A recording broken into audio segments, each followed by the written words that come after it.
राजस्थान में 13 नवंबर को 7 विधानसभा सीटों के लिए वोटिंग होनी थी। इनमें से एक सीट देवली उनियारा भी थी। यहां कांग्रेस के बागी नेता नरेश मीणा निर्दलीय प्रत्याशी के तौर पर चुनावी मैदान में थे। नरेश मीणा ने समरावता गांव में चुनाव वोटिंग में गड़बड़ी का आरोप लगाया। उनका आरोप था कि ईवीएम मशीन पर उनका चुनाव चिन्ह ठीक से नजर नहीं आ रहा था के भी आरोप लगाए। इस मुद्दे पर उनकी एसडीएम अमित कुमार चौधरी से बहस हो गई। बहस के दौरान नरेश मीणा ने अपना आपा खो दिया और एसडीएम को थप्पड़ रसीद कर दिया।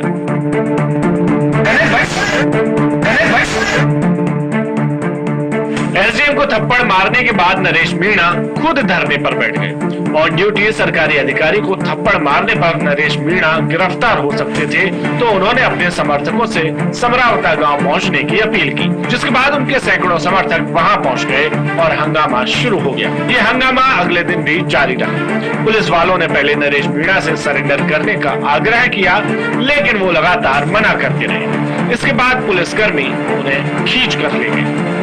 उस एसडीएम ने 3 लोगों का फर्जी वोट डलवाया, दबाव देके तुम्हारी नौकरी खा जाएगी, तुम्हारे कर देंगे। उन्होंने वोट डलवाया दादागिरी से। एक बहन जो पंचायत उसमें आंगनबाड़ी में एक टीचर था, एक और था। जब मेरे को पता लगा कि जबरदस्ती वोटिंग कराई जा रही है, सभी की भावनाओं को हाथ किया जा रहा है, मैं गया, मैंने पूछा कर्मचारियों को किसने डलाया। उन्होंने कहा ये एसडीएम ने डलाया है। मैंने एसडीएम की थप्पड़ चढ़ा था, ये बात सही है, लेकिन इसलिए चला था कि उसने कुकर्म किया था, गलत काम किया था। उसके चढ़ने के बाद हम लोग यहाँ बैठे रहे, धरना चलता रहा। जब धरना चलता रहा तो 3:30 बजे कलेक्टर नहीं आया, कोई भी नहीं आया। ये मुझे लगा ये लोग ये चाहते हैं हमारा वोट नहीं डले। मैंने वोटरों से अपील की, आप लोग वोट डालो 3:30 बजे, और 3:30 बजे बाद वोट डाल दो। जब तक आपका वोट डलेगा, वोट डलने के बाद मैं यहाँ बैठा हूँ। वोट डलने के बाद आप जो फैसला लोगे वो फैसला मेरा है। सारे वोट डल गए, सारे लोग यहाँ इकट्ठे हुए। सबने फिर एक बात कही कि कलेक्टर के बिना हम कोई बात नहीं करेंगे। मैंने खूब कहा कलेक्टर बुलाओ, नहीं बुलाया। लास्ट में मैंने फिर एक बार कह दिया एसपी को बुला लो, एसपी बुलाओ, एसपी की बात भी मान लेंगे। लेकिन एसपी यहाँ 50 मीटर पे बैठा था स्कूल में, वो नहीं आया। नहीं आने के बाद में फिर शाम को हमारा रात को स्टे लगा के हमारा ये था, मैं रात भर में पड़ाव डालेंगे। मैंने बिस्तर मंगा लिया था, खाना मंगा लिया था।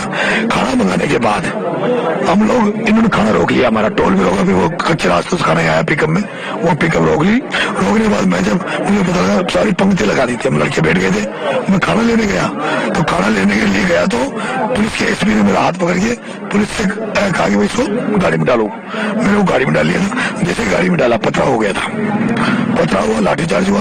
उसके बाद पुलिस वाले वहां से मेरे को छोड़ के भाग गए। एक भी पुलिस वाला मेरे साथ नहीं रुका। पुलिस का एक ड्राइवर गाड़ी में था। उस पर जो लाठीचार्ज बांटा हुआ, मैंने उसको, मुझे लगा इसको नुकसान हो सकता है, मैंने उसकी जान बचाने के लिए उसको निकाला। उसको मैंने उस मकान में बिठाया, फिर मैं इस जगह आ गया। ऐसे इधर से फोर्स ने अटैक किया। वो उनके पास आंसू गैस के गोले, मिर्ची बम और सब थे। जैसे मिर्ची बम आया, मेरे को यहाँ महिलाओं ने घेर लिया था। महिलाओं ने कहा बेटा तू नहीं जाएगा। मैंने कहा आपको खुशी, मेरे उस मकान में ले गए। बाद में मिर्ची बम फेंके, मैं यहाँ आके घायल हुआ। मुझे यहाँ से भी पीछे खेतों से 7-8 लोगों ने उठाकर बेहोशी था, मैं 4-5 किलोमीटर ले गए थे। मैं वहां जाके खेल रहा। फिर रात भर हमने सब लोगों से बात करी। सब लोगों से बात करके जो भी हमारे लोग थे उनसे बात करने के बाद यहाँ का हमें पता लग गया था कि पुलिस या मकानों में आग लगा रही है या गाड़ियों में आग लगा रही है।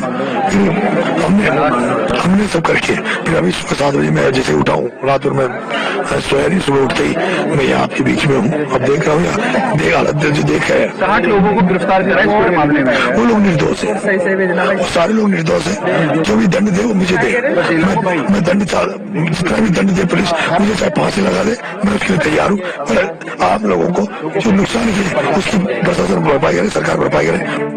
फिलहाल मामले में अब नरेश मीणा की गिरफ्तारी के बाद बवाल हो रहा है, जिसे स्थानीय प्रशासन शांत करवाने में लगा है।